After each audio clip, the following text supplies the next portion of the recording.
Vamos ler alguns versículos da primeira carta de Paulo aos Coríntios, capítulo 3, versículo 1.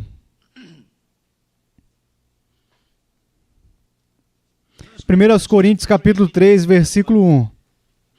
E eu, irmãos, não vos pude falar como a espirituais, mas como a carnais, como a meninos em Cristo. Com leite vos criei, não com carne, porque ainda não podieis, nem tampouco, ainda agora podeis. Porque ainda sois carnais. Pois, havendo entre vós inveja, contendas e dissensões, não sois porventura carnais e não andais segundo os homens? Porque dizendo um, eu sou de Paulo, e outro, eu de Apolo, porventura não sois carnais? Pois quem é Paulo? E quem é Apolo, senão ministros pelos quais crestes? E conforme o que o Senhor deu a cada um, eu plantei, Apolo regou, mas Deus deu o crescimento. Por isso, nem o que planta é alguma coisa, nem o que rega, mas Deus que dá o crescimento. Um dos homens mais esquecidos da igreja, chamados grandes homens, era um homem chamado Henry Valley. Ele era um grande pregador e em uma ocasião ele fez uma declaração que se tornou clássica no vocabulário dos pregadores. Ele disse que o mundo está para ver o que Deus pode fazer através de um homem totalmente comprometido com Jesus Cristo. Bem, foi um tiro estreito do acaso. Mas na plateia havia um jovem, ele não era muito instruído. Sua educação era quase zero. Mas ele agarrou aquele pensamento de que o mundo ainda não havia visto um homem 100% comprometido com Jesus Cristo. Então ele disse baixinho, bem, pela graça de Deus, eu serei este homem. Tudo o que ele fazia era vender sapatos numa loja lá em Chicago. E eu tenho certeza que alguns de vocês o conhecem. O seu nome era D.L. Moody. Sabe, quando penso nisso, sempre discordo, porque tenho certeza de que não é uma declaração verdadeira. O mundo está para ver. Você está sugerindo que Deus teve que esperar 2000 anos, que Jesus teve que encontrar um homem em que ele pudesse habitar totalmente, porque todo o seu eu e o seu pecado foram purgados dele, e ele rendeu a sua vontade e a sua personalidade e se tornou um escravo do amor de Deus? Bem, no comecinho da história do cristianismo,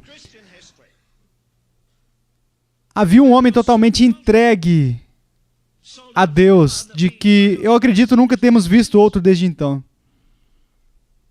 Lembra que a história começa, até onde sabemos, na estrada de Damasco?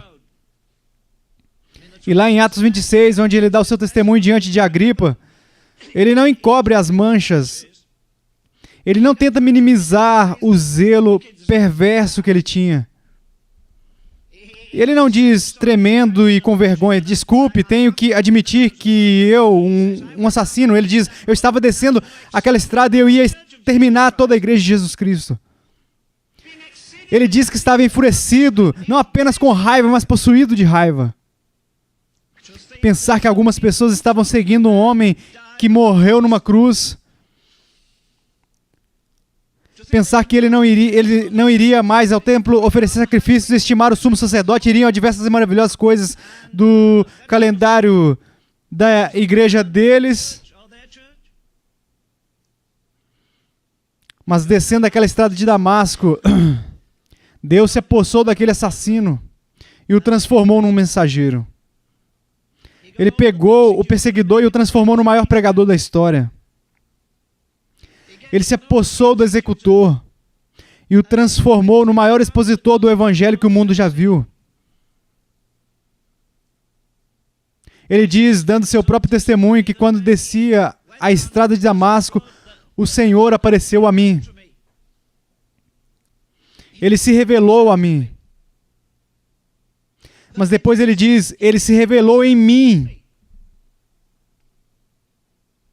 Ele disse ousadamente várias vezes, se lembram de Gálatas 2:20, mencionado aqui várias vezes, já estou crucificado com Cristo e vivo, não mais eu, mas Cristo vive em mim. Eu creio que essa seja a coisa mais incrível que um homem pode dizer deste lado da eternidade, não que ele andou na lua. Não que ele esteja na lista de pessoas notáveis. A única lista que eu estou interessado é na lista de Deus. Eu tenho alguns tubarões na minha frente, eu acho.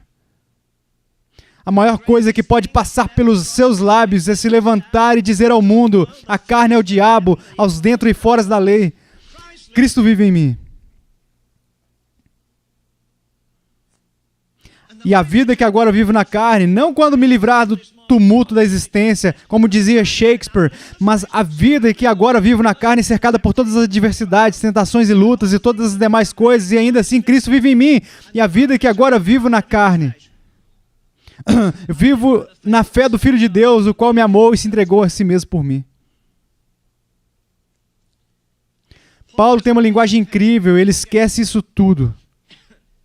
Ao finalizar sua carta aos Gálatas, ele diz no versículo 14 do capítulo 6, mas longe esteja de mim gloriar-me, a não ser na cruz de nosso Senhor Jesus Cristo, pela qual o mundo está crucificado para mim e eu para o mundo. Agora, há uma coisa que você e eu nunca vimos. Nunca vimos a morte agonizante de um homem na cruz. Bem, claro que na época do Império Romano era um esporte. No momento que um homem é pregado na cruz, ele perde todos os direitos. E se você fosse pregado na cruz, você perderia os seus também.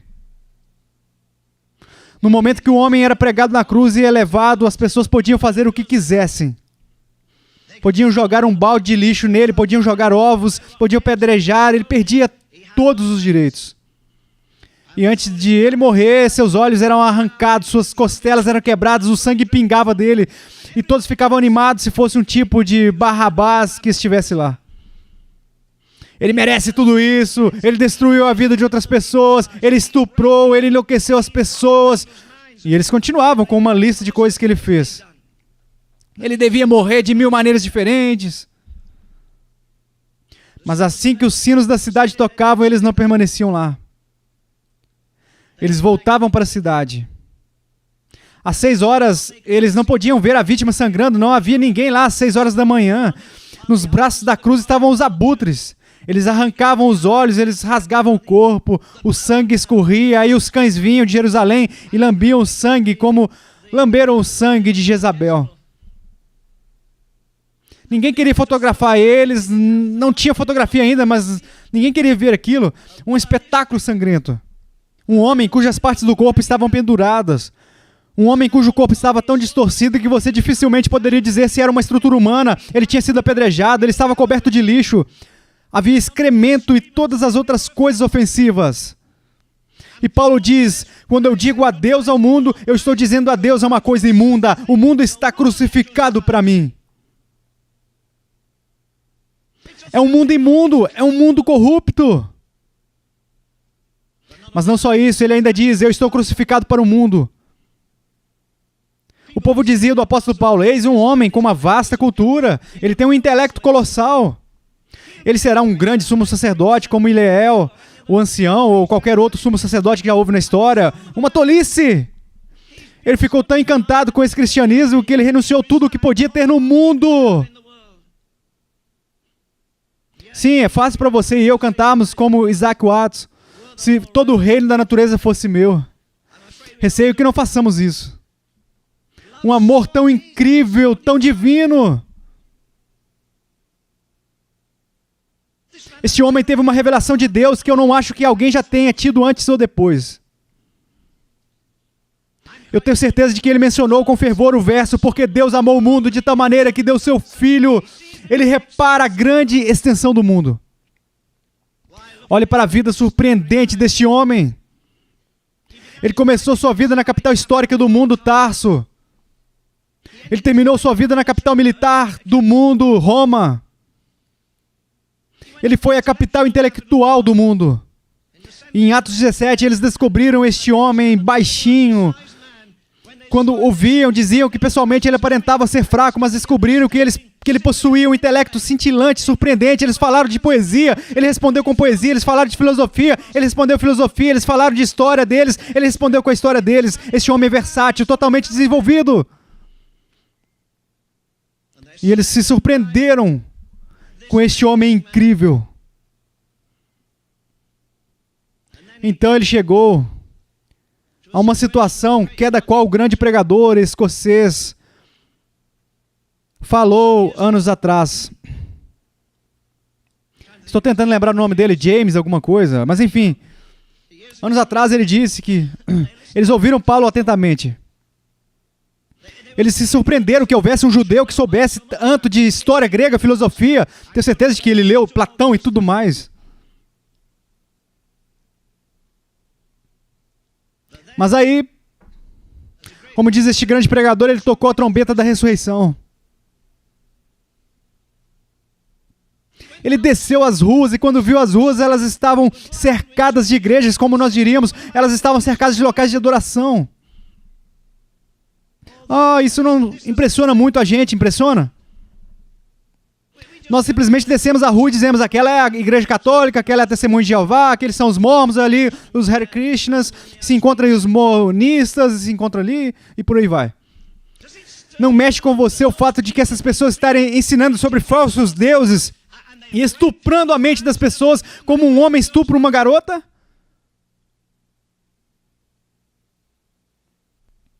Está escrito a maneira da versão antiga em inglês, que quando ele viu todas essas pessoas, muitas com um intelecto colossal e ainda assim enganados por uma falsa religião, e está escrito na versão antiga em inglês que o seu espírito se agitou dentro dele.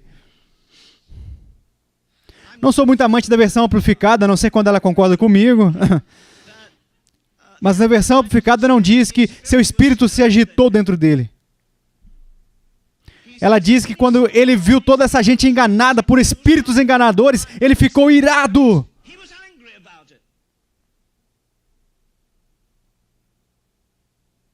Você já sentiu uma ira santa?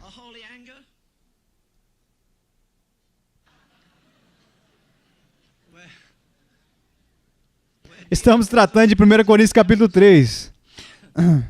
E falando no momento. Estamos falando do versículo 14 da Epístola aos Gálatas, na qual Paulo diz: mas longe esteja de mim gloriar-me, nenhum homem tinha maior pedigree que o de Paulo. Ele era da tribo de Benjamim, descendente de Abraão, ele tinha tudo a favor dele. Novamente eu creio que ele tinha um intelecto colossal, acho que ele tinha uma mente muito brilhante. Ele conheceu os filósofos, eu disse que ele começou sua vida na antiga capital do mundo, Tarso.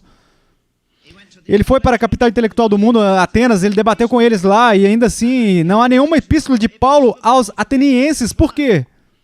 Bom, eu não vou criticar Paulo, eu só vou dizer que ele não falou sobre redenção, o que ele de fato falou, e eles não puderam acreditar, ele levou a trombeta do evangelho aos seus lábios. E ele soou a ressurreição. Veja, eles tinham até um altar para o Deus desconhecido, e ele disse, este Deus desconhecido que anuncio a vós outros, ele desceu ao céu da terra, seu filho morreu e ressuscitou. Aí eles mostraram o portão. Não podemos ouvir esse tipo de coisa. De lá ele partiu de capital intelectual do mundo, passou assim, também pela capital religiosa do mundo, Jerusalém. Mas ele desceu do lugar em que se cultuava o cérebro para o lugar em que se cultuava o corpo, Corinto. Na época dos apóstolos, você não precisava unir 100 adjetivos sobre a corrupção de um homem, sua ansiedade e todo o resto. Você só precisava de uma palavra para descrever. Ela era Corinto, e imediatamente você sabia que ele era o mais perverso dos perversos. O antigo comentarista bíblico alemão Meyer, não F.B. Meyer, este era inglês, mas o outro Meyer, um comentarista alemão, diz isso. Bendito o sublime milagre de Deus que uma igreja de Jesus Cristo pode ser estabelecida em Corinto.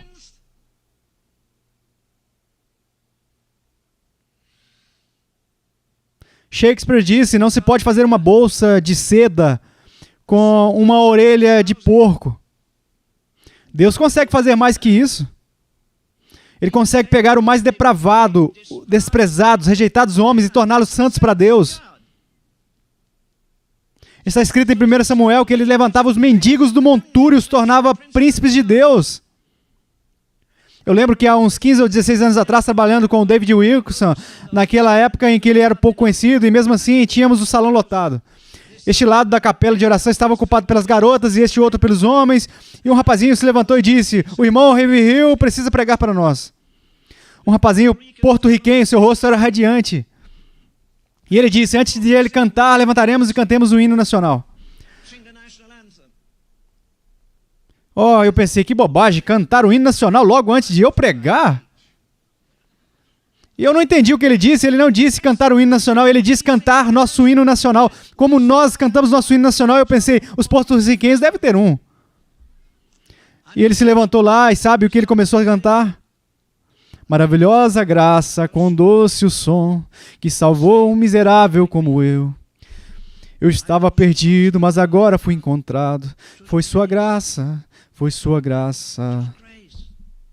E sabe, antes que terminássemos a música, naquele trecho, quando estivemos lá, após 10 mil anos, ele mudou para 10 milhões de anos. Não ficou tão ruim, 10 trilhões de anos. Enfim, ele cantou essa parte, sabe? Não havia nenhum olho seco, aquelas garotas haviam sido prostitutas. Alguns deles carregavam armas. Todos tinham sido maltratados. As lágrimas estavam caindo, eles costumavam fazer outras pessoas chorarem e agora estavam chorando por quê? Maravilhosa graça! É claro que Paulo amava essa palavra, porque Deus amou o mundo de tal maneira que deu seu Filho unigênito. Aí ele escreve aos Efésios e diz que Deus não somente amou o mundo e deu seu Filho unigênito, ele diz, ele amou a mim, Cristo se entregou pela igreja. Mas mais do que ter amado a igreja e o mundo, ele diz, sabe o que ele fez? Ele amou a mim.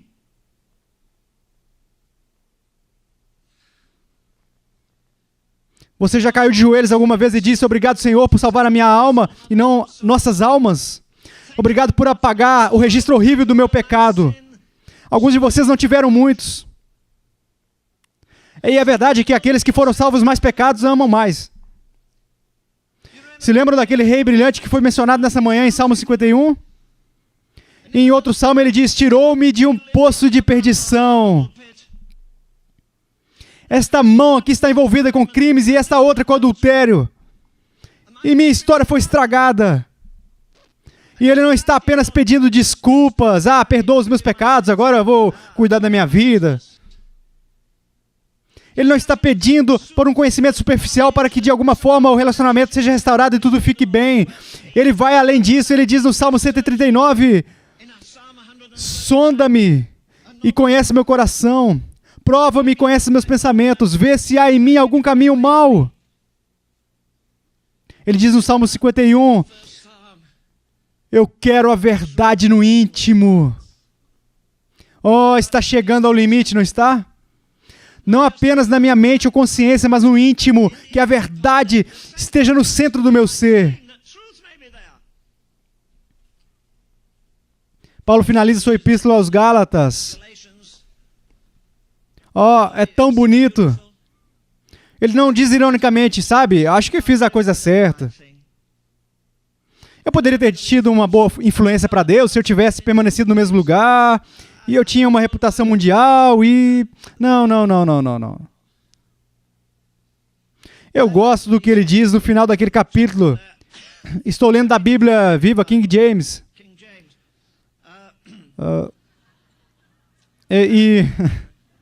O verso 17 do último capítulo diz isso, eu gosto disso, ouça a provocação dele. Quanto ao mais, ninguém me moleste. Porque eu trago no corpo as marcas do Senhor Jesus. Eu acho que na tradução do Moffatt diz, quanto ao mais ninguém me moleste, porque trago no corpo os estigmas do Senhor Jesus Cristo. Ah, ele sabia o que ele estava falando no templo de Heracles. No tempo da escravidão. O homem que fugisse de seu capataz, seu bruto capataz. Ele corria para o templo, os sacerdotes ficavam lá e eles ficavam de guarda à noite, geralmente dormindo. Mas, enfim, é assim que os pregadores são. Talvez ele tivesse que esperar o sacerdote acordar e eles diziam, o que houve? Você escapou? Sim, eu escapei. Marca-me.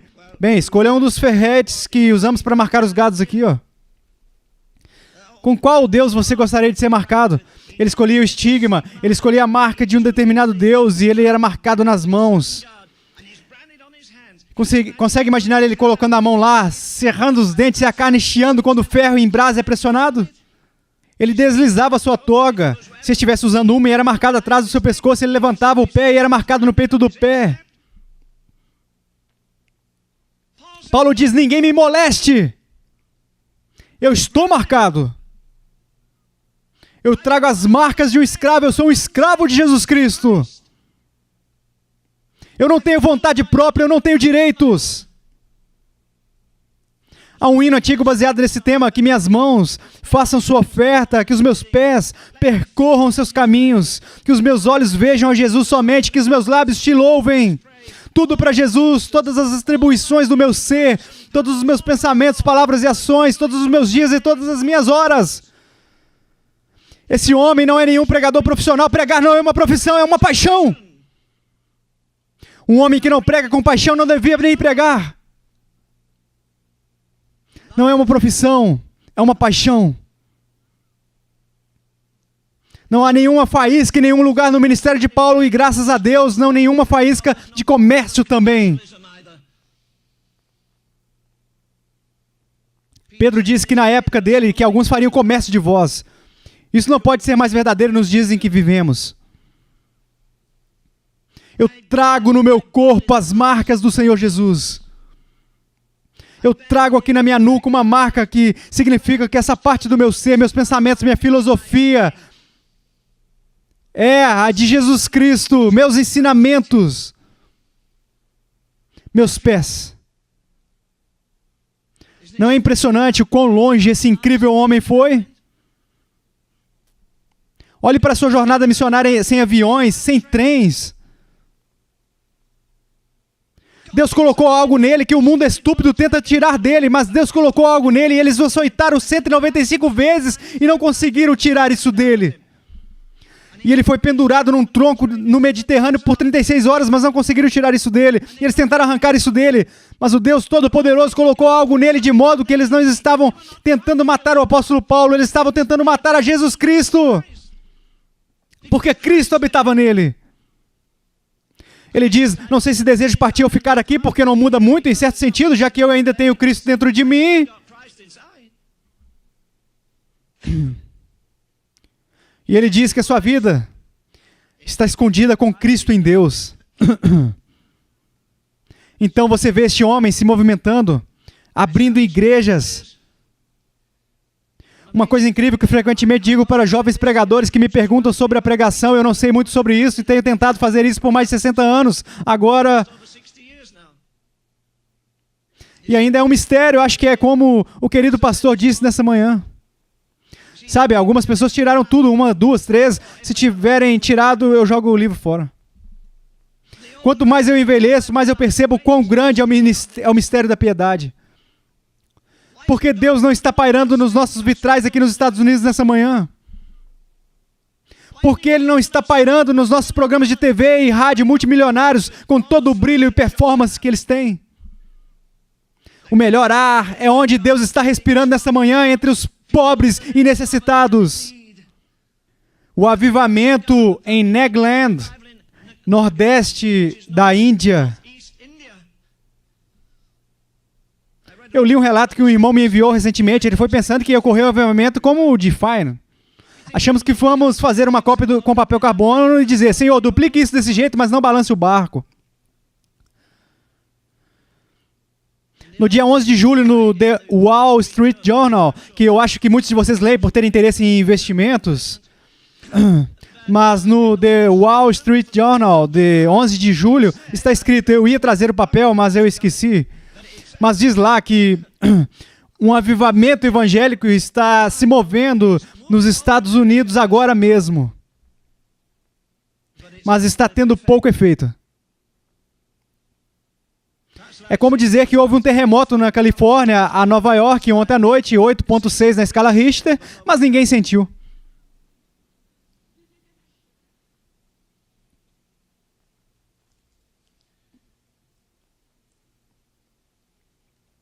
Quando se fala da plenitude de Deus, o que Paulo fez logo após nascer de novo, depois daquele milagre na estrada de Damasco,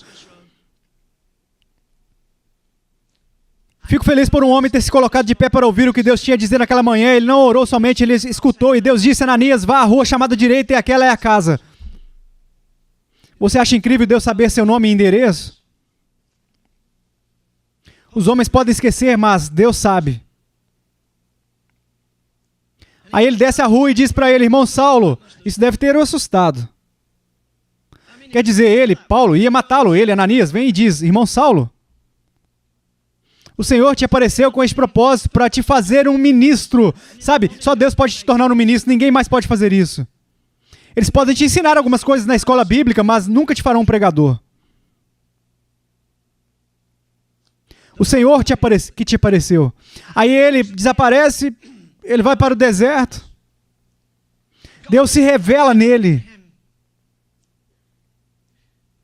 Espero que vocês entendam a minha linguagem aqui. Eu creio nesse período de 3 anos e meio, onde Paulo ficou espiritualmente grávido, entre aspas.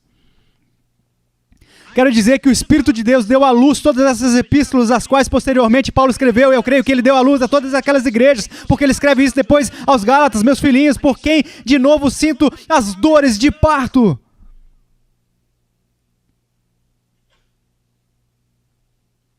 Falamos sobre o texto: de seu interior fluirão rios de água viva.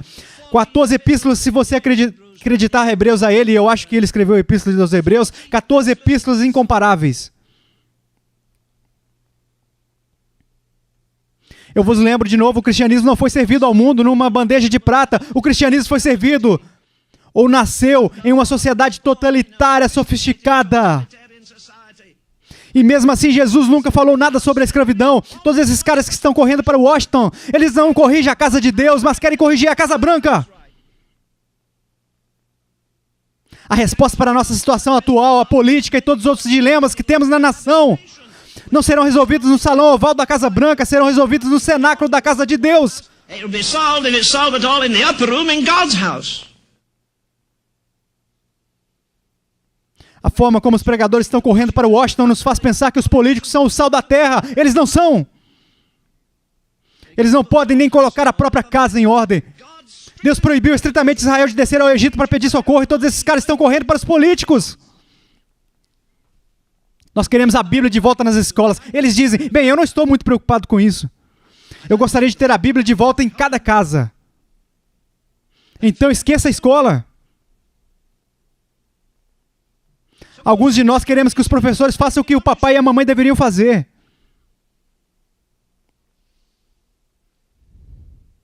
Já imaginou quando ele, Paulo, avaliou a maravilhosa cruz? Acho que fugimos deste caminho. Já viu o topógrafo na estrada? É quão meticuloso ele é. Ele pega aquele... Bem, há muitos nomes para isso. Vamos de telescópio mesmo. Mas ele olha e a onda entre os dois, e ele vai para um lado e para o outro. Um homem muito cuidadoso quando está fazendo uma pesquisa.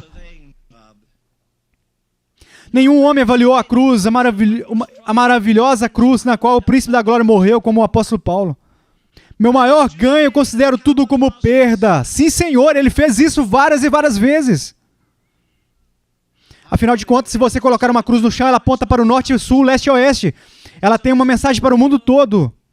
Se você a ergue, ela aponta para o altíssimo céu e para o profundo inferno. E os braços, como disse Charles Wesley, os braços de amor que me cercam abraçariam toda a humanidade.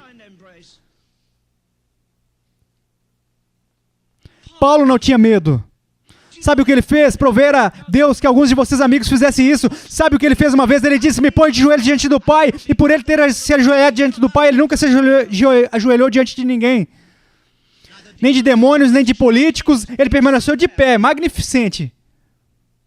Não é incrível como um homem cortês, com seu manto lindo e seus lindos anéis e toda a sociedade ofegante, quando ele, Félix, entra...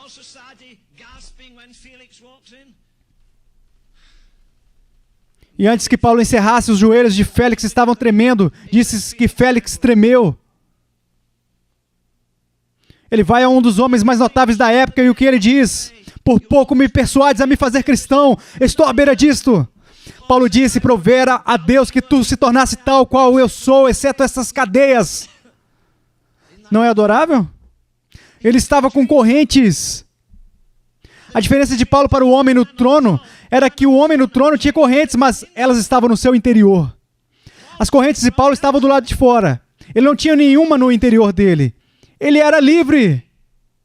Livre do medo dos homens, livre do medo das consequências, livre de qualquer coisa que o diabo ou outra pessoa pudesse colocar nele.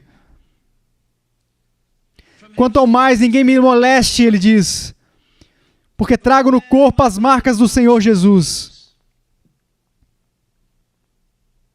Receio que Paulo olharia com compaixão e verdadeira pena de nossa fraca fé.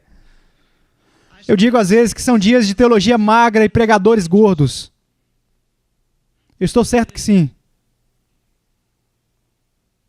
Não há nenhum cristianismo sentimental com o apóstolo Paulo. Não tem essa de vir para a cruz e apenas ter os pecados perdoados. Não, não, não, não, não, não. O homem que só quer seus pecados perdoados está brincando com o cristianismo. Ele necessita mais do que ter os pecados perdoados. Ele necessita mais do que aquele registro do coração apagado. Talvez você tenha pecado suficiente para condenar 1000 pessoas. E Deus, em sua infinita misericórdia, quando você confessa e você suplica, e você tem um coração quebrantado, você se arrepende, Ele pega seu registro, Ele lança no seu eterno quintal, para nunca mais ser lembrado contra nós, nunca mais para sempre. Mas o homem precisa mais do que perdão. Ele precisa de limpeza. Ele precisa mais que limpeza, ele precisa da habitação. Ele precisa ser liberto da escravidão do pecado e se tornar um escravo de Jesus Cristo. Agora eu disse que Paulo foi a capital do intelecto, onde eles adoravam o cérebro, e depois ele desceu para Corinto, onde eles adoravam o corpo. A conversa contínua em Atenas era a sabedoria. A conversa contínua em Corinto era a perversidade.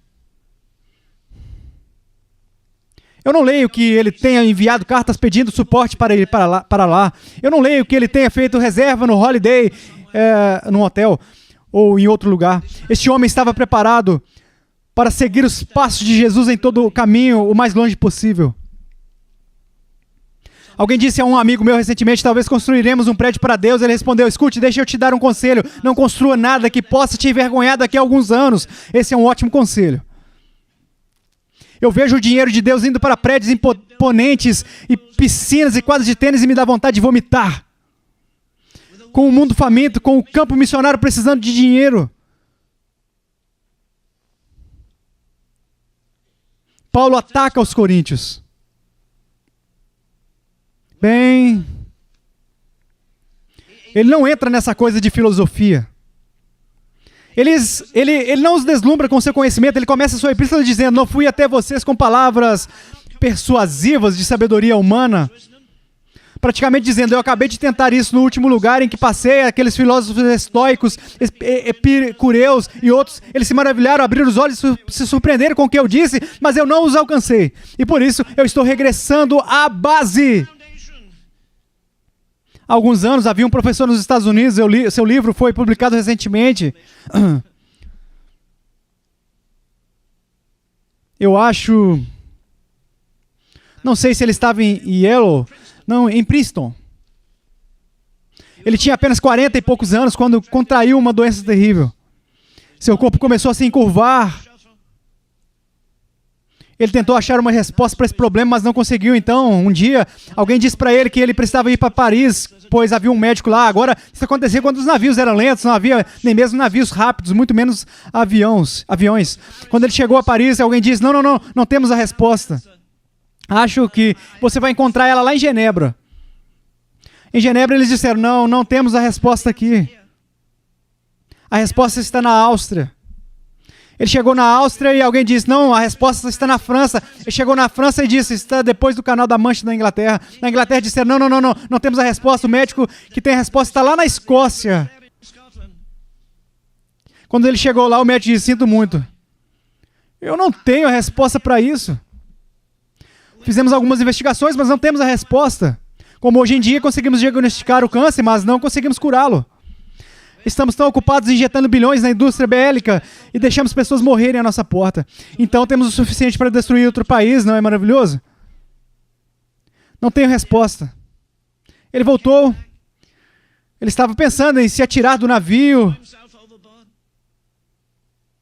Um dia ele estava passando por uma rua não muito longe de Princeton. Um homem disse para ele, licença, senhor, o senhor é o professor James? Ele respondeu, sim. Bem, o senhor está muito doente. Não é incrível como as pessoas dizem o óbvio? Eu estava de cama com gesso no meu queixo, aos meus pés, eu pulei de um hotel em chamas em 51. Eu quebrei minhas costas em 3 lugares, minha perna esquerda quebrou em 3 pedaços, quebrei meus 2 pés. Aí eu estava deitado lá na cama, sabe, sem conseguir me virar, sem poder fazer nada, sem poder me barbear, sem poder comer. Minha querida esposa ficou comigo de dia e de noite.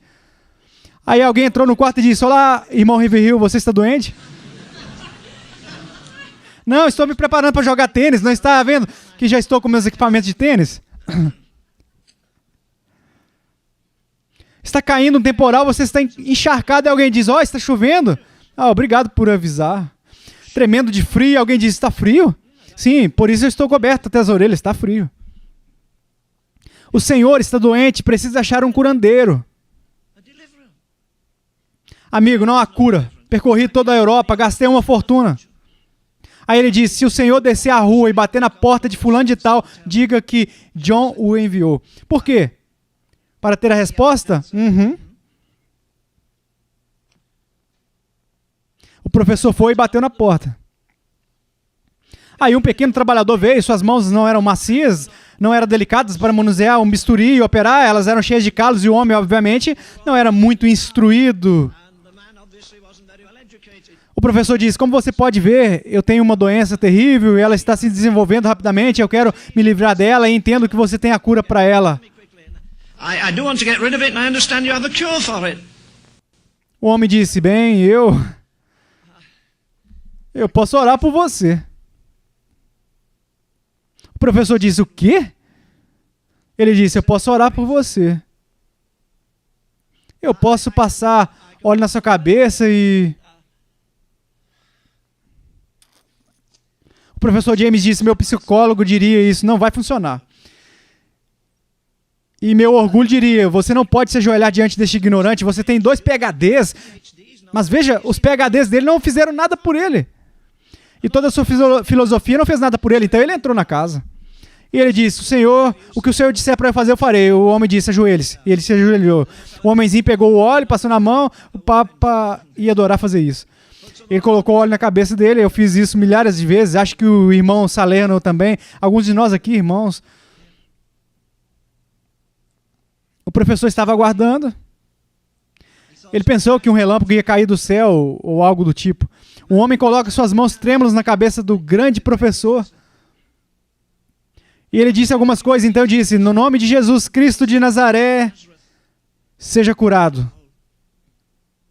O professor deu um salto. Eu senti 10.000 volts de eletricidade me tocando. Olha, minhas pernas estão bem, ó, eu estou ótimo.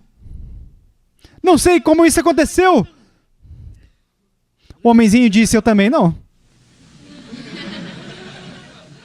Dizem que Deus é fiel para ouvir as orações. A questão é que ele percorreu a metade do mundo para achar uma resposta. In order to answer, find an answer. E nós estamos percorrendo o mundo todo tentando achar uma resposta através da psicologia. E a resposta, ela está na velha rude cruz, tão desprezada pelo mundo. Ela tem a resposta para os dilemas humanos, até para as doenças e desordens mentais.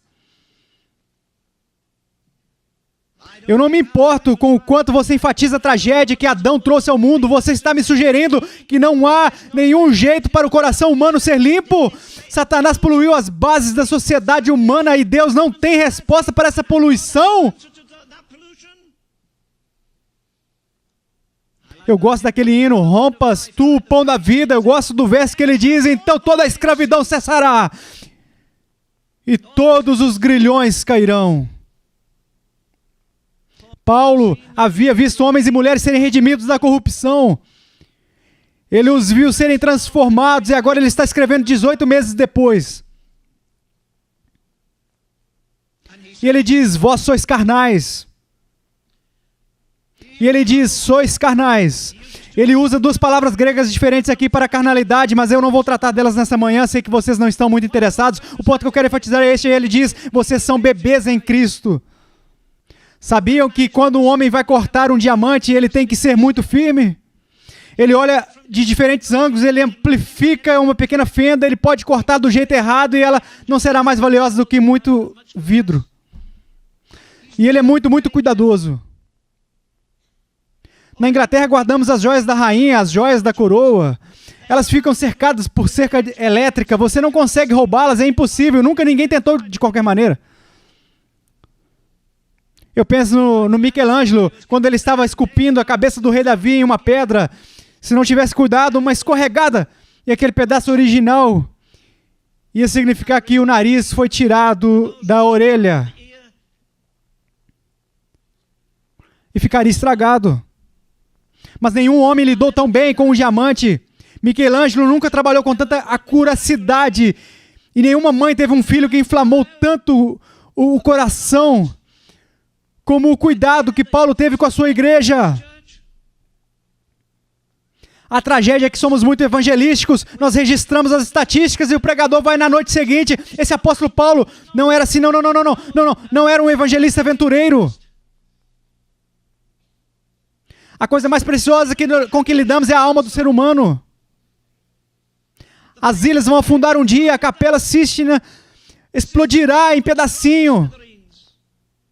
Mas a alma de um homem viverá para sempre, sempre, sempre, sempre. Ou nas trevas eternas, ou na felicidade eterna. O céu é uma alegria impecável, não haverá nenhuma dor. O inferno é uma miséria eterna, não há nenhuma alegria. Só há um caminho para o céu, há milhões de caminhos para o inferno. O que você precisa fazer para ir para o inferno? Nada, não faça nada, só isso. Você não precisa desrespeitar Deus, você não precisa blasfemar o nome de Deus, não precisa ser um adúltero. Apenas cruze os braços, pois o maior pecado do mundo não é adultério, o maior pecado do mundo é eu posso cuidar da minha vida sem Deus. Esse é o maior pecado.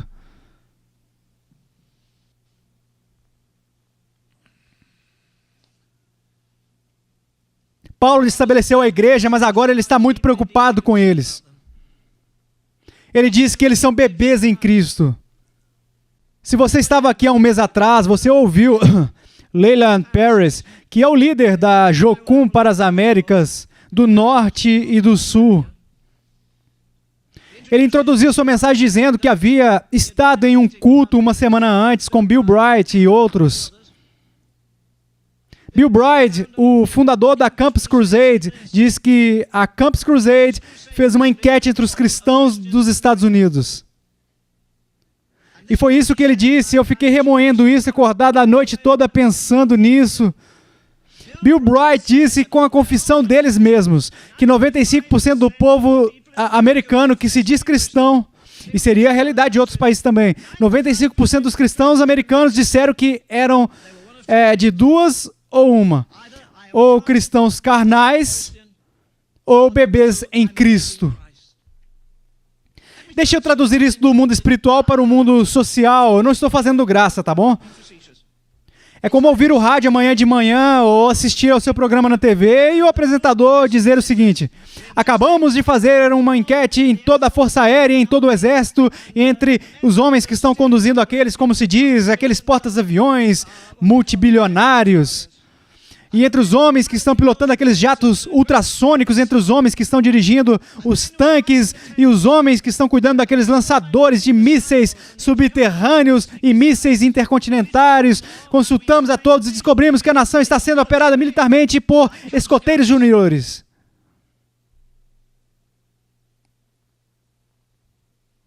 Isso nos chocaria? O quê? Eu vou dormir à noite e há um camarada, um anãozinho, conduzindo um porta-aviões multibilionário, um escoteiro júnior.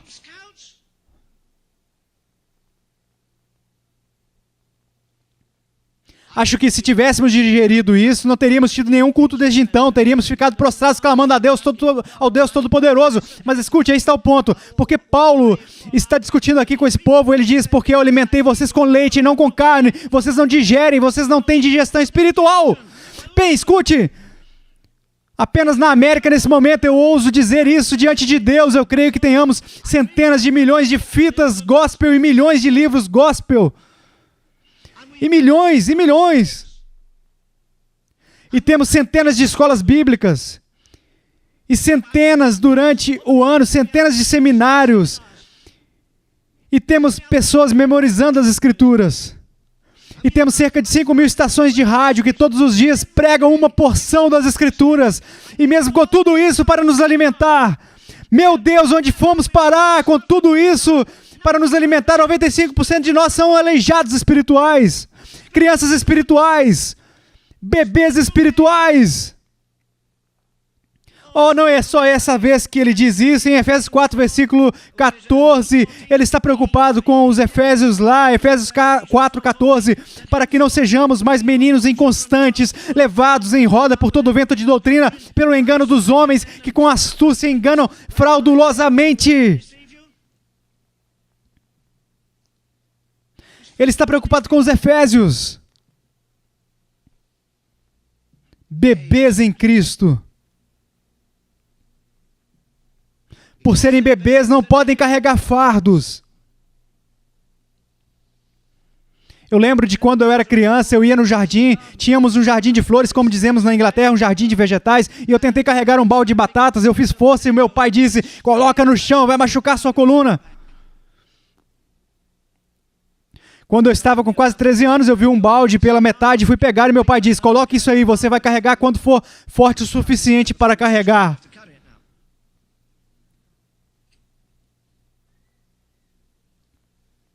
Se o Deus Todo-Poderoso nos desse a força,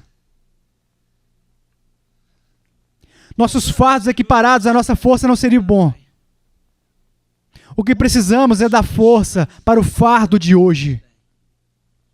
E eu não acredito que a igreja de Jesus Cristo já enfrentou a hostilidade. Eu creio que o mundo hoje e algumas áreas da igreja estão cheios de espíritos mentirosos e doutrinas de demônios. Paulo tem ciúmes pela velha rude cruz. E lembra o que ele disse? Há pessoas que são inimigas da cruz de Cristo. Agora repara o que ele disse. Ele não disse que são inimigas de Cristo. Ah, não. Eles são inteligentes o bastante para não usar isso. Os mormons usam o nome de Jesus. Os monitas dizem que ter os dons do Espírito. As testemunhas de Jeová falam sobre Jesus e seu reino. Mas são inimigos da cruz. É o sangue que é uma ofensa a eles. Eles são inimigos da cruz de Cristo. Eu imagino que ele, Paulo, diria em nossos dias. Eu digo que ao descer as ruas de Atenas, seu espírito se mexeu, ele ficou irado.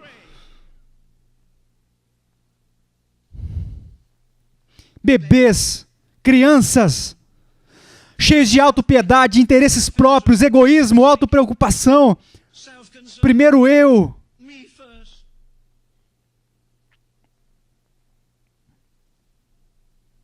Eu nunca vi crianças escolherem muito rápido a comida, eu já vi eles desdenharem da macarronada ou algo do tipo. Se desdenharem do macarrão, não são italianos, mas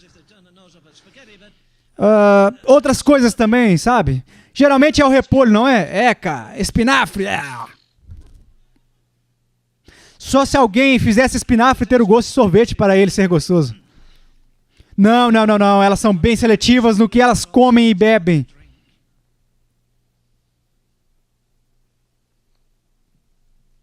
Você diz às vezes, por que Deus não me entrega um fardo? Sabe por quê? Porque Ele não confia em você, é por isso. Você não é forte o bastante para carregar um fardo. Isaac Watts escreveu o hino, quando eu avalio a maravilhosa cruz, e também disse isso, se o Deus Todo-Poderoso me chamasse para controlar 6 universos, não 6 mundos, mas 6 universos inteiros, eu faria isso com todo prazer, porque Ele dá graça compensadora.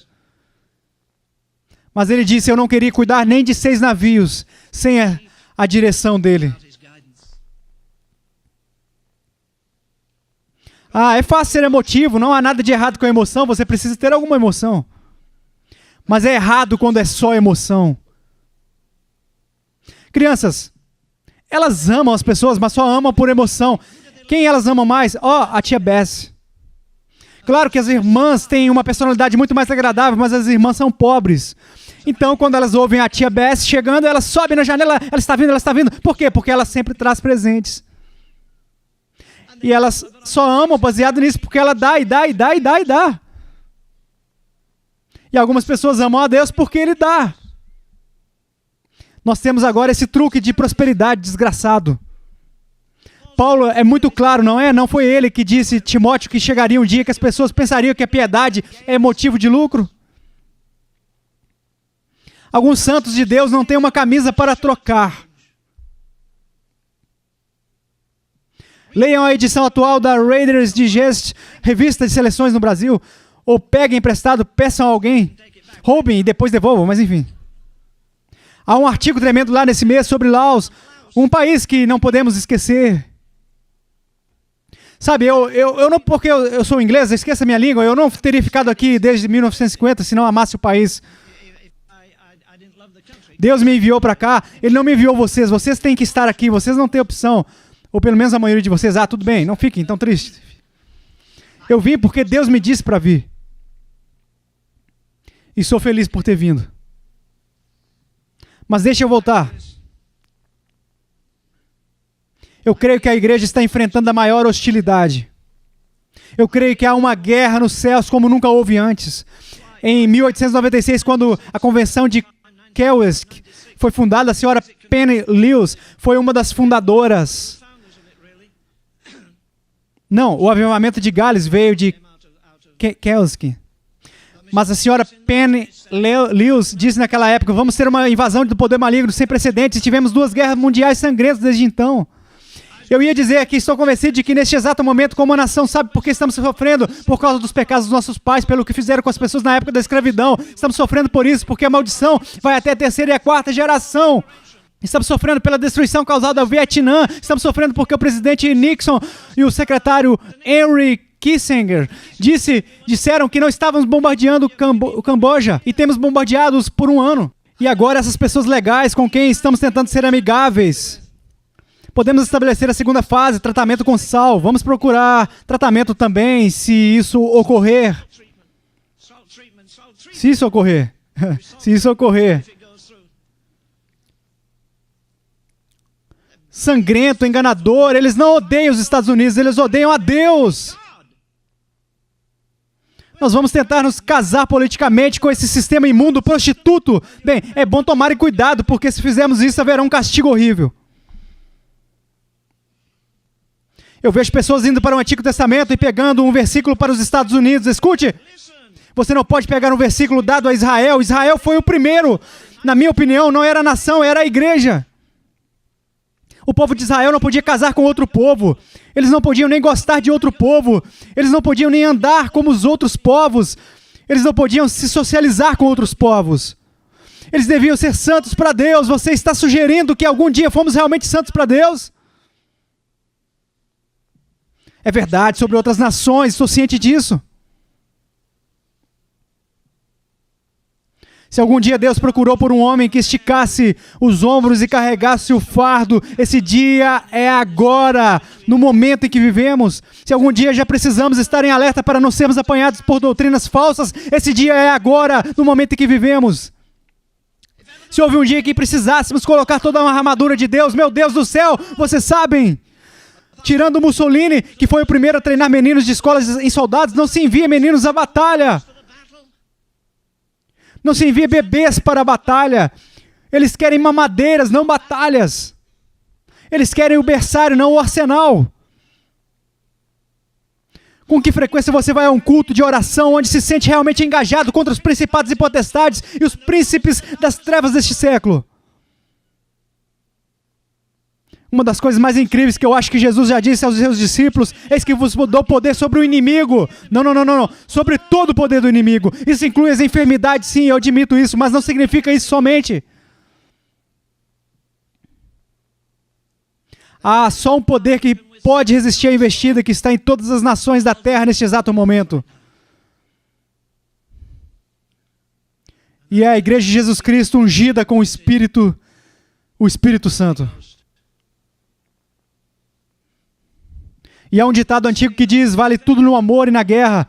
E eu vou te dizer algo, se você mexer com o inferno, o diabo vai mover tudo o que ele puder contra você. Você vai ser mal interpretado, deturpado, e se você não for indiferente, indiferente não. Se você não for maduro o suficiente, isso vai te derrubar. Não é a contradição dos pecadores que te derruba, como alguém disse, é a crítica dos santos que te derruba. Eli pensou que Ana estava bêbada. Claro que ela estava bêbada de Deus. Ela estava intoxicada. Ela foi até Deus para que ele removesse a barreira. Paulo era um homem intoxicado de Deus. Ele coloca as duas coisas juntas em Efésios: não vos embriagueis com vinho, no qual há dissolução, mas enchei-vos do Espírito Santo. Por quê? Porque quando um homem está cheio do Espírito Santo, ele parece um bêbado. Você já tentou zoar um bêbado? Ele sai cantando e cambaleando e você chama de idiota. Ele diz: sim, é isso mesmo, eu sou um idiota e meu pai era um idiota. E você não pode atingi-lo, ele está bêbado, outro espírito o controla. Eu parei numa rua em Glasgow, no primeiro dia da Segunda Guerra Mundial, e um homem veio até mim, um escocês. Ele estava muito bêbado, estava inconsciente. E ele esbarrou em mim e disse: quem é você? Eu disse o meu nome. Ah, você não é o escocês, e cuspiu. Você é inglês? Sim. Você sabe lutar? Ou não, eu não sei lutar. Ah, você não sabe. Você sabe cantar? Não, eu disse, eu não posso cantar. Ele se gabou cantando: oh, ribanceiras de Max Welton, são formosas onde cedo vai Caio Carvalho. Ele quis dizer o orvalho. Mas foi isso parecido assim. Quem é seu pai? Eu disse: meu pai se chamava Walter. Ele disse: ah, meu pai era sons. E eu soube que ele estava bêbado quando ele sacou todo o dinheiro do bolso e me ofereceu. Quando um escocês faz isso, você sabe que ele está bêbado. Se eu tivesse visto aquele homem pela manhã sóbrio, eu tivesse passado por ele e dito bom dia, talvez ele não respondesse. Possivelmente ele olharia para mim e seguiria em frente. Mas há algo que tem o controle sobre ele. E, portanto, ele está muito comunicativo, ele está muito generoso, ele quer me dizer que é um escocês, e ele quer me mostrar que sabe cantar, e ele quer me falar sobre a sua linguagem. Bem, não é isso que acontece com um homem cheio do Espírito Santo? Ele é liberto da mesquinhez, ele é liberto da escravidão, ele é liberto do medo, ele é liberto das consequências. Eu acho que o diabo quase mordeu a língua quando Paulo disse isso. Porque ao final de Romanos 8, ele fala da tribulação, angústia, fome, perseguição, nudez e todo o resto. Ele firma os ombros e diz ao diabo: escute, nem coisas do presente, nem coisas do porvir, nem altura, nem profundidade, nem qualquer outra criatura poderá me separar do amor de Deus. Então volte para o inferno de onde você veio, pois está perdendo seu tempo. Você pode me separar da igreja? Há dezenas de milhares de crentes preciosos na prisão esta manhã, em buracos. Tenho certeza que o Sr. Carter espera achar uma saída. Se os reféns forem libertos, isso pode se voltar contra ele. Mas eu imagino de novo o porquê de 10 a 20 mil judeus e outras pessoas saem da Rússia todos os anos. E 7 pentecostais estiveram presos na embaixada americana por 2 anos e não podemos tirá-los de lá. E alguns dos direitos humanos dizem: mas isso é questão política e religiosa, mas eles não são humanos também?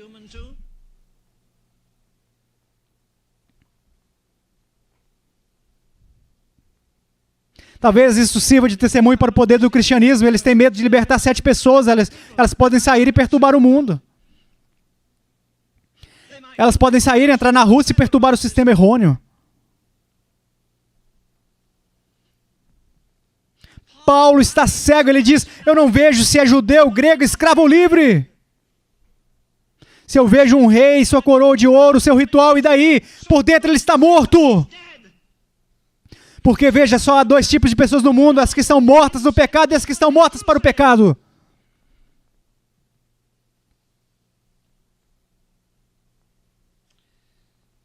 Bebês em Cristo. Outra característica é a teimosia. A jovem ali testemunhou nessa manhã sobre teimosia e indisposição. Faça o que Deus diz. Muitos de vocês aqui nessa manhã não precisam de mais luz. Isso só pioraria a sua situação no julgamento. O que você precisa mesmo é de mais obediência. Alguns de vocês sabem há muito tempo o que devem fazer e não fazem.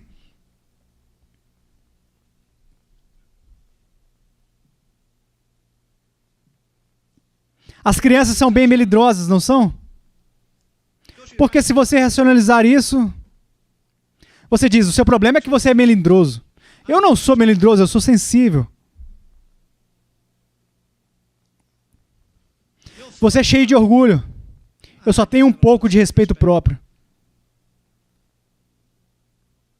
Você tem um mau humor. Eu tenho uma ira santa.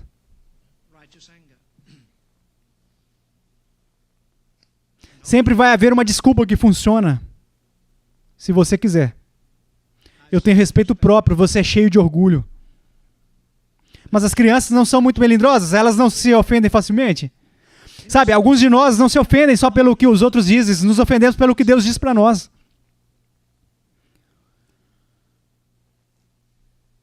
Uma marca da carnalidade é a teimosia. Era uma grande escola, tem um novo nome agora, ficava em Chicago em 1950, quando fui lá pela primeira vez.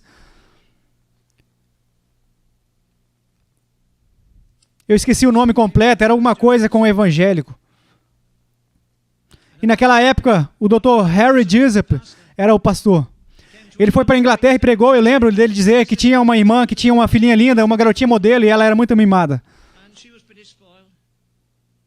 Ela sempre vestia roupas bonitas, ela tinha uma mente muito boa, ela recitava um poema de cerca de 12 estrofes. E os escritores estavam indo jantar na casa deles, e sua mãe disse: querida, eu lhe comprei um vestido novo, e depois do jantar vou te colocar naquela cadeira e você vai recitar o seu poema. Sim, mamãe. E quando o jantar acabou, a mãe disse: eu queria agora que todos ouvissem o que Peg aprendeu. Ela aprendeu um poema adorável, ela tem 10 linhas e minha filhinha vai recitá-lo. Venha, querida. E ela subiu na cadeira e ficou assim, ó.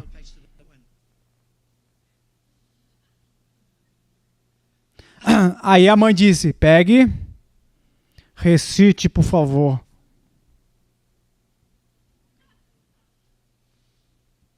Peg, recite. Se você não recitar, você vai para o seu quarto. E a Peg continuou. A mãe dela a levou para o quarto e a colocou em um closet antigo que eles tinham e passou o ferrolho.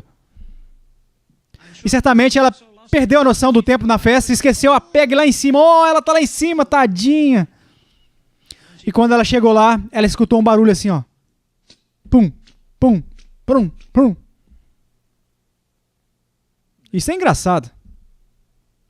Ela abriu a porta e lá estava a Peg. Você vai recitar sua parte? Ela respondeu: não. O que você está fazendo agora? Ela tinha a língua presa e respondeu: cuspindo. Cuspi no seu vestido, cuspi no seu casaco de pele, cuspi nos seus sapatos.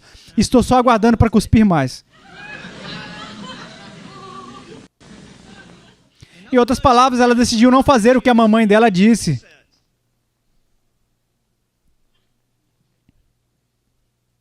Agora vamos analisar isso por um minuto.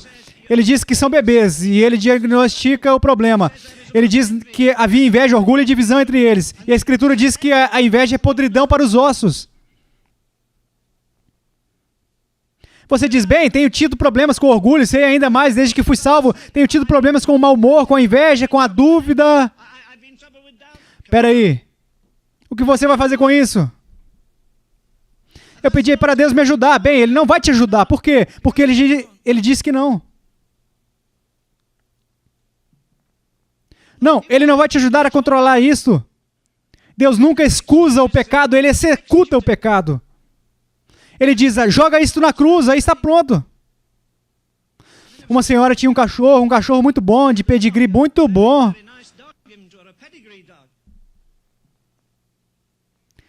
Ele tinha um longo rabo que não podia ser cortado.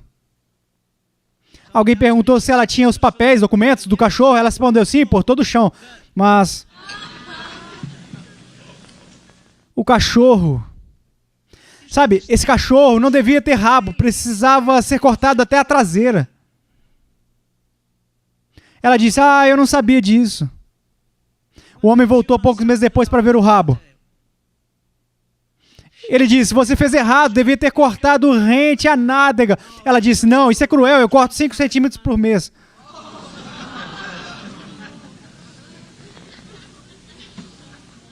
Bem, é isso que alguns de nós tentamos fazer, sabe? Eu não acho que vou ser tão carnal neste ano como fui no ano passado. Eu não acho que vou ser tão melindroso. Acho que vou progredir no ano que vem. Acho que meu temperamento não vai ser tão ruim. Não vou ser tão crítico, grosseiro. Não acho que vou ser tão fraco na minha vida de oração. Não acho que vou ser tão egocêntrico. I don't think I'll be so self-centered. Novamente, leia Romanos 7. É egocêntrico 19 vezes. E eu. E conte no mesmo capítulo quantas vezes o Espírito Santo é mencionado. Não é mencionado nenhuma vez. Por quê? Porque é uma vida egocêntrica. E quando chega ao capítulo 8, é uma vida vitoriosa. Romanos 7 é uma marcha fúnebre. Romanos 8 é uma marcha nupcial. Romanos 7 é escravidão. Em Romanos 8, Paulo canta da escravidão, tristeza e noite. Jesus, eu venho. Em Romanos 7 é dito 31 vezes. Eu. Em Romanos 8, apenas 2, no qual ele diz... eu estou certo de que... Mas 19 vezes o Espírito Santo é mencionado porque é uma vida dominada pelo Espírito no capítulo 8. É quase a última coisa para dizer aqui. Deixa eu ler um versículo novamente em Gálatas.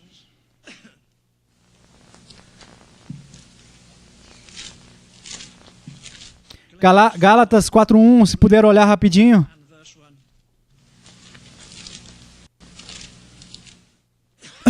Perdão.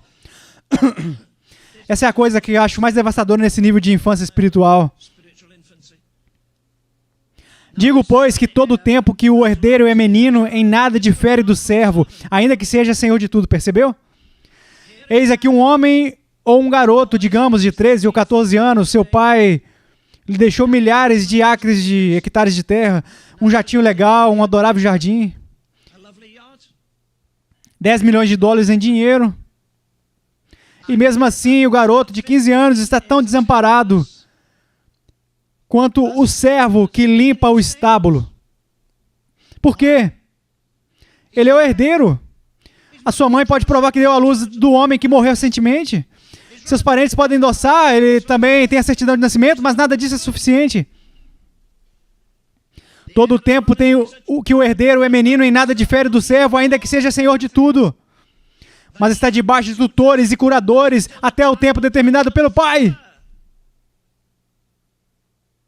Você se lembra de uma daquelas palavras maravilhosas que Jesus disse aos seus discípulos? Ainda tenho muito para vos dizer, mas não podeis suportar.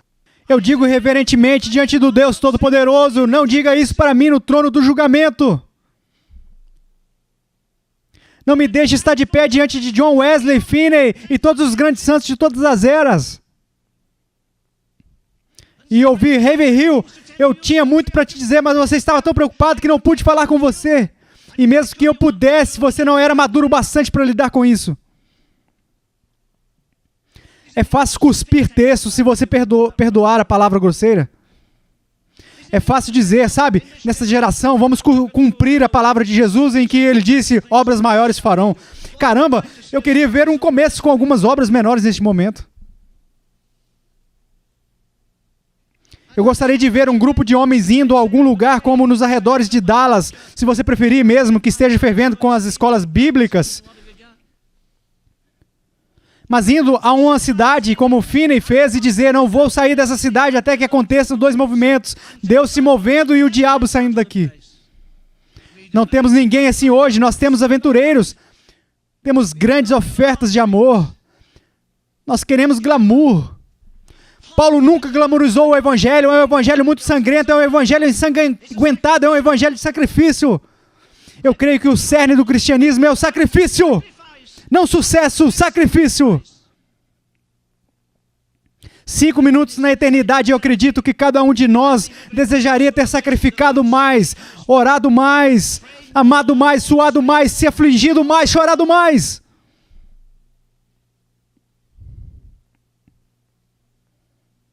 Perceba que sabemos que depois dos Atos dos Apóstolos já foi finalizar.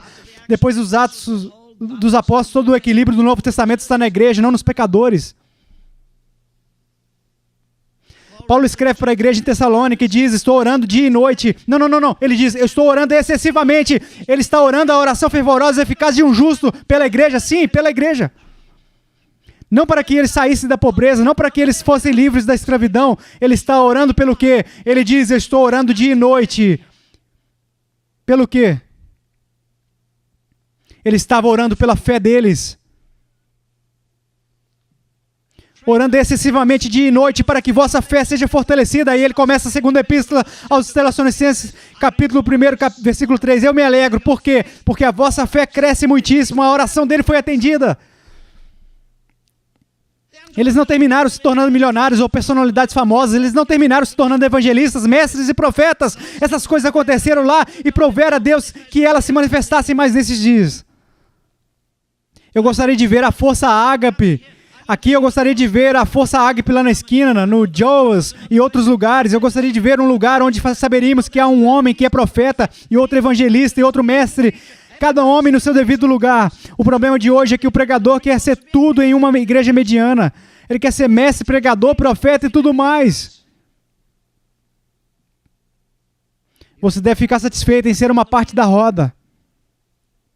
Mas esses ministérios não serão dados a meninos e meninas imaturos espirituais. Deve ser uma coisa grande seguir a Jesus por 3 anos. Deve ser uma coisa grande ser um Timóteo. Por todo o amor que Paulo demonstrou a Timóteo, ele está dizendo, este é meu herdeiro, ele vai me substituir. Leia as epístolas, se você quiser aprender sobre pregação e ensino, leia as 2 epístolas de Paulo a Timóteo.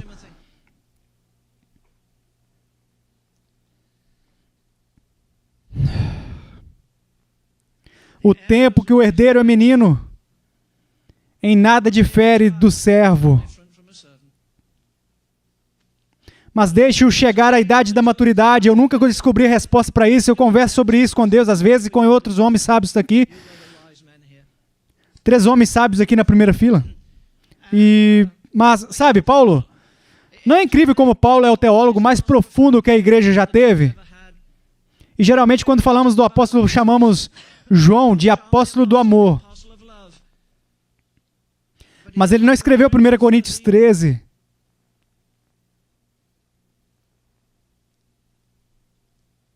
Paulo escreveu 1 Coríntios 13.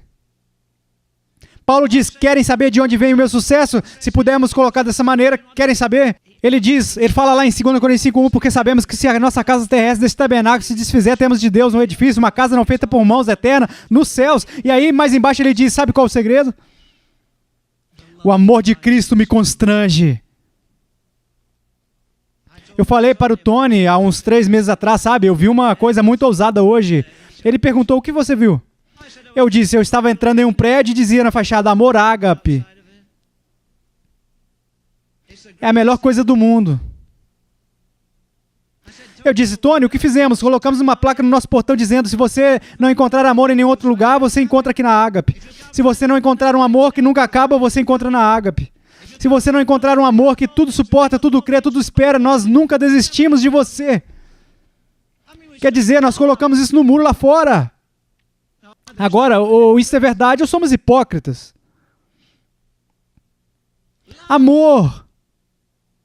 Amor tão incrível, tão divino, exige minha alma, minha vida, meu tudo. O poeta diz, o amor sempre fica de mãos abertas enquanto o entrega.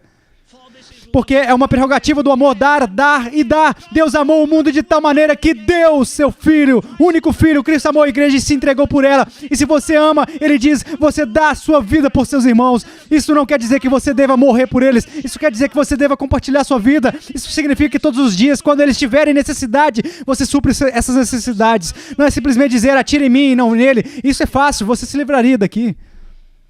Pois você fecharia os olhos e estaria na eternidade, se livraria dos impostos e de tudo mais. Seria maravilhoso. Mas quando se trata de compartilhar a sua vida, é uma coisa muito, muito diferente. Deixa eu só olhar aqui, vou levar só mais uns minutos, não sei quanto tempo ainda tenho. Eu estava lendo Romanos nessa manhã, Romanos 6.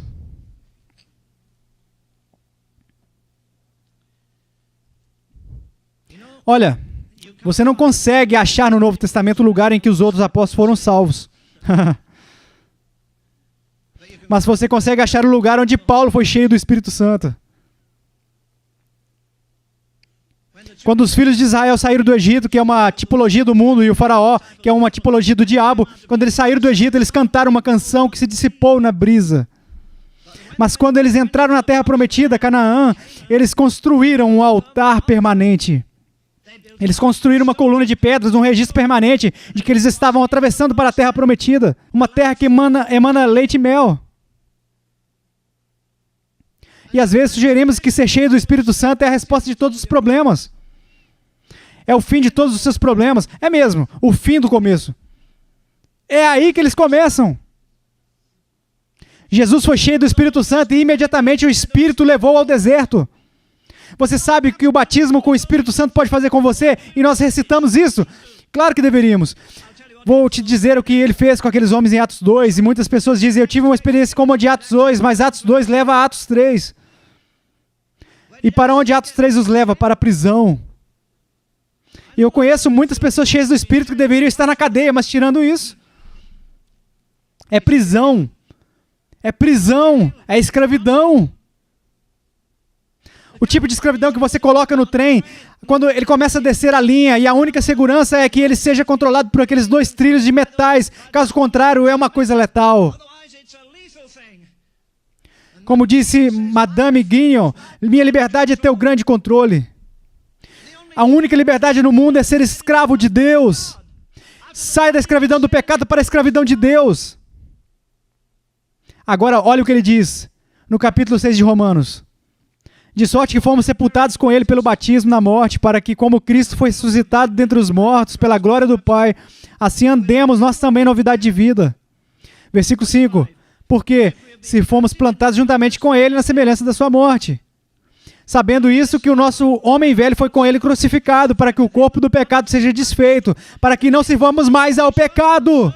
Agora veja, ou você está servindo a Deus, ou a si próprio, ou ao pecado, não há outra área. O versículo 7 resume o texto. Aquele que está morto está livre do pecado. Não significa quando este corpo morrer. O versículo seguinte continua. Ora, se já morremos com Cristo, cremos que também com ele viveremos. Versículo 9. Sabendo que tendo sido Cristo ressuscitado dentre os mortos, já não morre, e a morte não mais tem domínio sobre ele. Pois quanto a ter morrido de uma vez, morreu para o pecado, mas quando a viver, vive para Deus. Assim também vós consideráveis certamente mortos para o pecado. Vou te dizer, quando isso acontecer, você nunca vai esquecer. Quando você vai ao seu próprio funeral,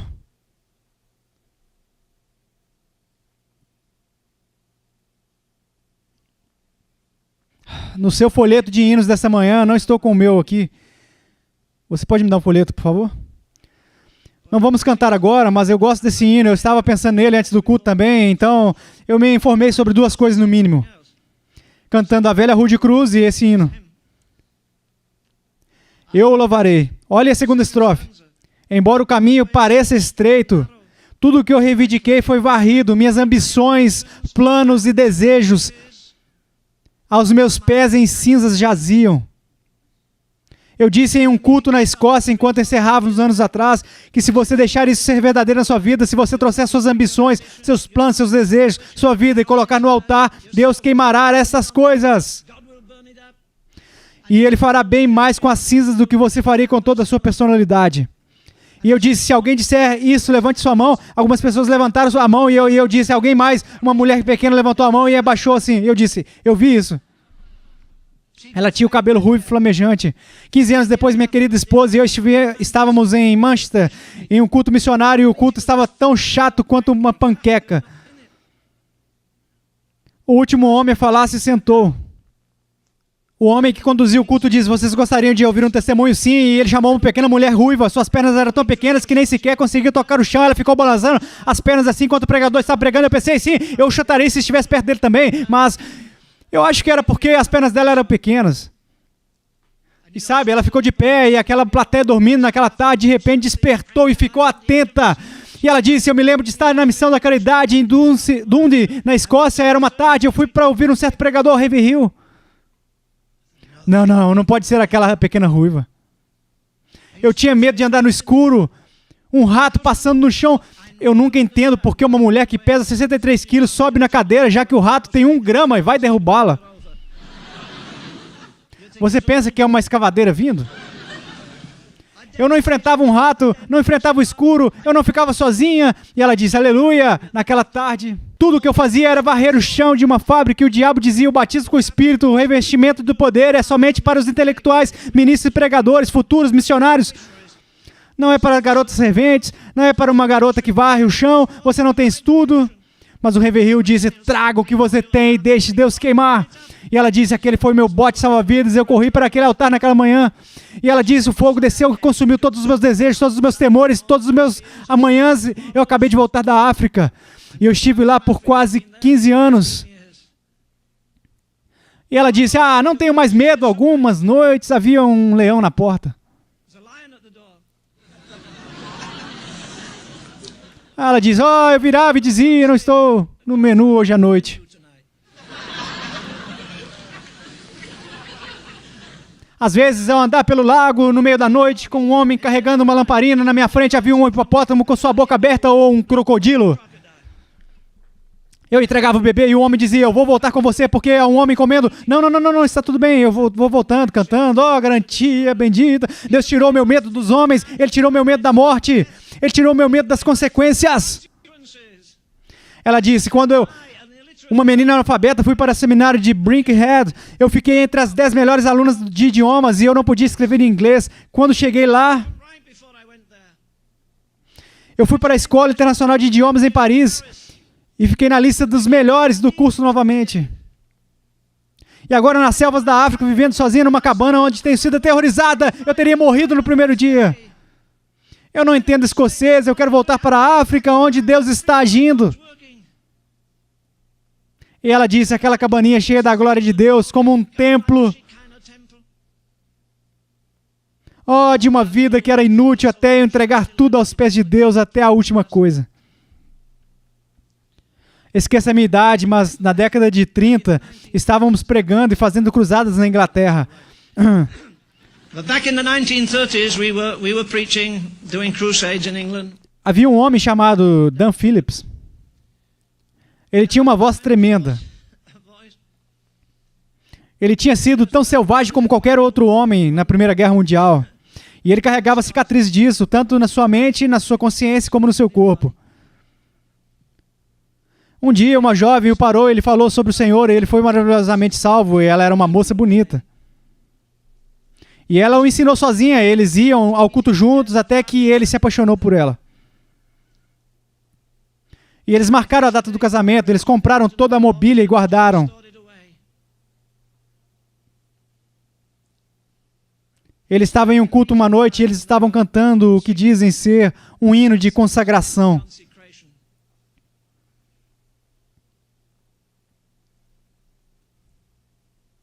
Esse papel é meu? Eu escrevi nele? Eu tinha eu escrevi uns versos nele, estou tentando lembrar. Está aqui dentro. Ele está aqui, obrigado. Ok, o nome dele era Dan Phillips. Havia uma atmosfera maravilhosa no tabernáculo em Manchester. Todo mundo sentia que Deus está movendo. Mas principalmente o Dan, pois estavam cantando este verso aqui. Eu entrego meu tudo a ti, meus amigos, meu tempo e as reservas terrenas. Corpo e alma teus serão somente teus para sempre. Cantemos este verso novamente, disse o líder. Aqui eu entrego meus amigos, e o Senhor disse, olhe para o lado, e lá estava a garota que ele se casaria dentro de algumas semanas. Aqui entrego meu tudo a ti, amigos. Eu quero seus amigos. Tempo, eu quero seu tempo. Reservas terrenas, venda toda aquela mobília guardada e vá para a faculdade. Ao sair, ele disse para ela, tenho que te contar algo, é muito importante. E por que não me contou ontem à noite? Eu não sabia até minutos atrás no culto. No culto? Sim, enquanto cantávamos aqui, entrego meu tudo a ti, meus amigos, meu tempo. Eu cantei isso centenas de vezes, mas não como hoje. Temos que adiar o nosso casamento. Você tem certeza? Sim. Eu tentei recusar, mas o Senhor disse, você ama mais a ela do que a mim? Então eu vou te recompensar. Você pode casar se quiser, não vou te impedir, mas minha perfeita vontade é que você adie esse seu casamento. Venda suas coisas e vá para o seminário.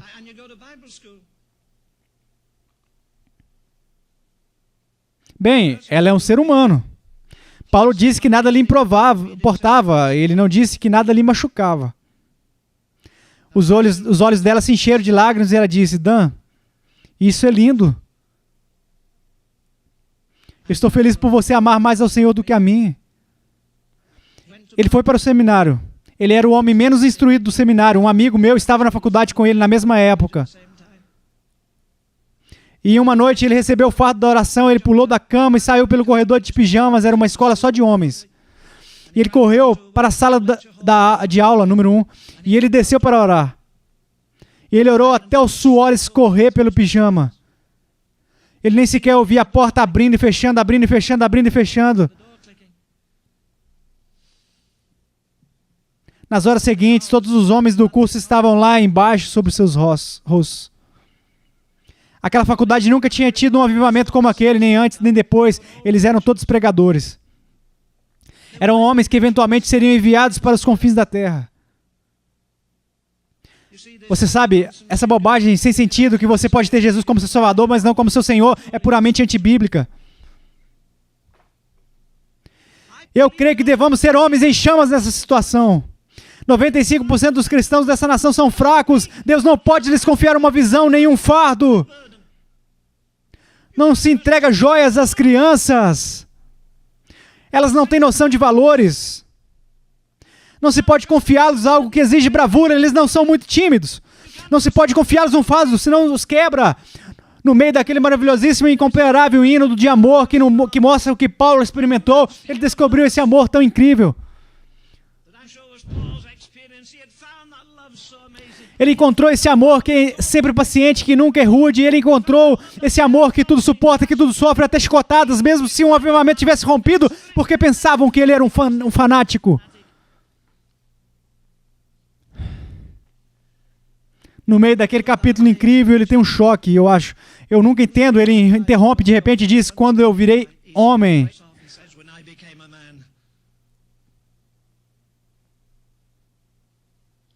Eu creio que há uma entrada consciente.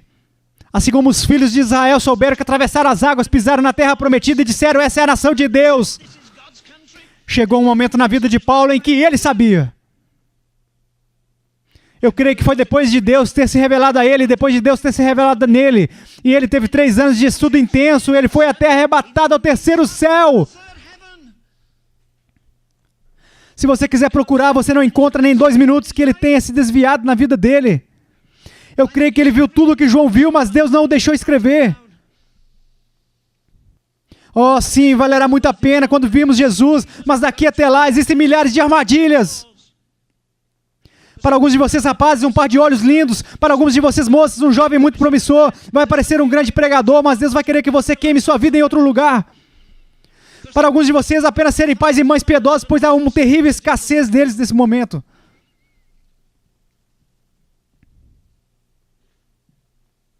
Disse um compositor de hinos, meu coração pecador estava lutando para obter esse precioso descanso. Mas quando todas as minhas lutas terminaram, simplesmente confiante, eu fui abençoado. Se você vier a este altar nessa manhã, eu vou pedir para você vir por um motivo, porque tudo o que eu sei sobre um altar é que ele serve para 2 coisas. Tanto no Antigo Testamento, como depois, para sacrifício e morte. Quando eu tinha 18 anos, eu entrei num lugar uma vez onde eu ajoelhei. Eu era considerado o líder da mocidade e nós vimos algumas almas serem salvas. Eu convoquei a mocidade para nos encontrarmos em uma sexta-noite às 19 horas e oramos até às 21. Eu os reuni no domingo de manhã às 6 horas e oramos. Eu entrei na floresta de Sheer Road e eu orei sozinho. Eu chorei, gemi, porque havia lido sobre David Brenner e ele fez isso e eu não conhecia outro jeito melhor. Não tenho vergonha, ninguém mais me mostrou um padrão. Às vezes eu acho que Deus me enviou de volta aos Estados Unidos pelo que aprendi do breve e resumido livro de David Brenner. O homem que morreu aos 28 anos de idade, queimado por Deus. Quebrantado, chorando. O altar serve para sacrifício. Deus não minimizou isto. O altar é para a morte. E quando morremos, ressuscitamos em novidade de vida. Quando o sacerdote era ungido, em Salmo 133, diz que o óleo, que é um símbolo contínuo do Espírito Santo na Escritura, o óleo era derramado na sua cabeça e descia pelo seu rosto. Não, descia pela sua barba. E escorria da sua barba para a sua roupa e da roupa para o chão. Nunca tocava na carne. Se você ler por volta do capítulo 25 de Êxodo, lá diz, a unção não será derramada na carne. Se ungires a carne, serás amaldiçoado. Há muita carne hoje em dia. Há muito de mim, do eu, da autopiedade, interesse próprio, glória própria.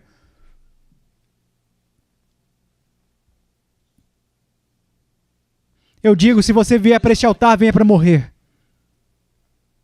Diga a Deus, eu vou perder todos os meus direitos nessa manhã. Diga a Ele que você prefere viver 6 meses com a unção do Espírito Santo do que outros 60 anos sem ela. Diga a Ele que você entrega suas mãos, seus pés, sua mente, tudo o que você sabe, tudo o que não sabe. Traga esse orgulho miserável que está sempre presente em você. Aquela inveja que está te consumindo. Esse ciúme que te martiriza, esse temperamento. Não peça ajuda, peça para Deus cravar isso na cruz.